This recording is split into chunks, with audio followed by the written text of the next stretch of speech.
Hades Horror Files. I used to think the scariest part of a Ouija board was the idea of it working. Not the ghosts, not the spirits, just the awkward moment where nothing happens and everyone laughs at you for believing in it. That's what I thought. Until the night we used one in the subway tunnels. Yeah, the subway. It was my idea, actually, which is something I regret saying out loud even now. I was 22, living in a city that never really slept. My friend group at the time had this habit of exploring abandoned places, old buildings, rooftops, drainage tunnels, anywhere that felt like it shouldn't be open to the public. There were 4 of us that night: me, Chris, Lila, and Marcus. Chris had heard about an old service tunnel beneath the downtown subway system, not the active lines people used, an older, decommissioned section sealed off decades ago after structural concerns. At least that's what the official report said. Unofficially, people called it the Forgotten Line. We got in through a maintenance stairwell that Chris somehow convinced himself was not really locked. It was, but the lock was broken enough that it gave after a few hard pushes. The moment we stepped inside, the air changed. It was colder, damp, heavy in a way that made it feel like the tunnel was holding its breath. Our phone flashlights cut narrow beams through the dark, catching graffiti from different eras, layered over each other like time itself couldn't decide what belonged there. We walked for maybe 10 minutes before we stopped hearing anything from the outside world. No trains, no traffic, no wind, just silence, and the sound of our own footsteps echoing too loudly. That's when Lila pulled the Ouija board out of her backpack. I blinked at her. "You brought that here?" She shrugged. "You said we needed something interesting to do." "I meant like cards or something," I said. Marcus immediately shook his head. "Absolutely not." Chris, of course, was already curious. We found a dry patch of concrete near an old maintenance door and sat down in a circle. The tunnel stretched endlessly in both directions, vanishing into darkness. No exits in sight, no signage, just us and the weight of the underground. Lila set the board down carefully. It wasn't a store-bought one. It looked older, wooden, scratched, like it had been used more than it should have been. Marcus frowned. "Where did you even get that?" "Thrift shop," Lila said casually. Chris laughed. "Of course you did." I didn't laugh. Something about the tunnel made everything feel too serious. We placed our fingers on the planchette. At first, nothing happened, just silence. Then Chris whispered, "If anyone's here, give us a sign." The tunnel lights above us flickered once, then went out completely, not gradual. Instant, total darkness swallowed everything. Someone cursed. I heard Lila breathe sharply beside me. Then the planchette moved, slow, dragging across the board. Yes. Nobody spoke. Even Chris went quiet. Marcus pulled his hand back slightly. "Okay, that's someone pushing it." "I'm not," Lila said immediately. "Me neither," I said. The planchette moved again. C-O-M-E. Chris swallowed.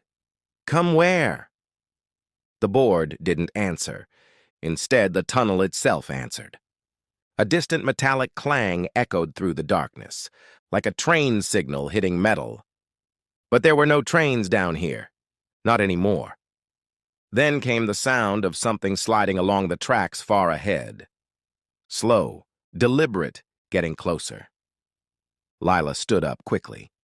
"We're done. Let's go." Marcus was already backing away. "Yeah, no argument from me." But Chris didn't move. He was staring at the tunnel. "Do you hear that?" he whispered. We all heard it. Footsteps. Not ours. Coming from both ends of the tunnel at the same time. Slow at first, then faster, like something pacing toward us from both directions. The planchette moved violently now. "Don't leave." The tunnel air shifted, not just colder, thicker, like breathing had become harder without us noticing. Lila grabbed my arm. "We need to run." We did. All four of us broke into a sprint down the tunnel. Flashlights shaking wildly, beams bouncing off metal rails and damp concrete. Behind us, the footsteps followed. Too many of them. Not one set. Multiple. Sometimes running, sometimes dragging, sometimes stopping entirely, only to reappear closer than before. Chris shouted, "Which way? There's no exit!" He was right. The tunnel stretched endlessly in both directions, bending slightly in ways that didn't make sense. The geography felt wrong, like we were running inside something that didn't care about physics anymore. Then Lila screamed. We turned just long enough to see it. Standing where we had been sitting was a figure, tall, thin, too still. But that wasn't the worst part, because behind it, more figures began appearing along the tunnel walls, not walking, just standing there like they had always been there, waiting for us to notice. Their heads tilted slightly as we ran past, watching. The planchette's voice came again, not from behind us, from inside the tunnel speakers. Except there were no speakers, just turn back. Marcus tripped. I remember the sound of it more than anything, a sharp impact against concrete. He shouted my name, but Chris grabbed me and pulled me forward. "Don't stop!" Chris yelled. Lila was crying now. "We left him." "We can't go back!" Chris shouted. But the tunnel was changing, I swear it. The walls were getting closer, the space narrowing, like something was closing its throat around us. The footsteps behind us stopped suddenly. Complete silence. That was worse, because silence meant it was close enough not to need chasing anymore. Then Marcus screamed once, sharp. Cut off instantly. We didn't turn around again after that, we just ran. Until the tunnel opened into a maintenance room we hadn't seen before. A small concrete chamber with rusted lockers and a single metal door at the far end. Chris slammed into it first, trying the handle. Locked. Of course it was locked. The lights in the room flickered weakly to life, just enough to show the walls, covered in scratches, names carved into the concrete, dozens of them. Some fresh, some old, all repeating the same thing. "Don't listen." Lila whispered. "We should have never opened it." The planchette was on the floor. I didn't even see it drop.